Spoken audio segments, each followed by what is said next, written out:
За нийгмийн ажлын багш сурагчдын холбоо 2002 онд байгуулагдсан. За одоогоор нийгмийн ажилтан бэлтгэдэг бакалаврын, магистрийн, докторийн төвшний хөтөлбөр хэрэгжүүлдэг өмчийн бүх хэлбэрийн 10 гаруй их сургуулийг нэндээ нэгтгээд ажиллаж байна. За бид нар өнгөрсөн хугацаанд нийгмийн ажлын дээд боловсролын стандарт, нийгмийн ажлын нийтлэг үйлчилгээний стандартыг боловсруулад нийгмийн ажлын практик үйлчлэгэнд бол нэвтрүүлээд явж байна. Энийхээ дагуу өнөөдрийн бэлтгэгдсэн нийгмийн ажлууд маань өөрсдийнхөө салбар бүр дээр энэ үйлчлэгийг үзүүлээд явж байна.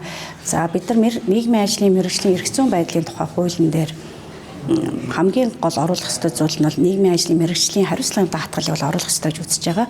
За яагаад энийг оруулах ёстой вэ гэхээр нийгмийн ажлын ажилтан гэдэг энэ хүн бол нэлээд олон хүнд нөхцөлд их ажилладаг учраас мэргэжлийн төвшин түүнийг хамгаалах эрх зүйн зохицуулалт хэрэгтэй учраас бид нар мэргэжлийн хүрээнд даатгалын асуудлыг оруулснараа тухайн хүний хамгаалах үйлчлэгийг чанаржуулахад бол дөхөн болно гэж ингэж бодож байна. За хоёрдугаар нь бид нар нийгмийн ажилтан хүний ёс зүйн хэм хэмжээг тосгож өгөх ёстой. Мэдээж ёс зүйн дүрм бие даасан дүрмтэй ч гэсэн бид нар энэхүү ёс зүйн үйл ажиллагааг оруулж өгснөөр хэн яг энэ ёс зүйн дүрмийг батлахын салбар хороод яг юу хийх ёстой вэ гэдэг тодорхойлж өгсөн бол үр дүнтэй гэж харж байна. Тэгэхээр бидний энэ эрх зүйн байдлын тухай хууль нь гарснараа өнөөдөр Монгол улсад нийгмийн ажилтны бие даасан байдлыг хөгжүүлэх, хамгаалах гол суурь болно гэж найдаж байна.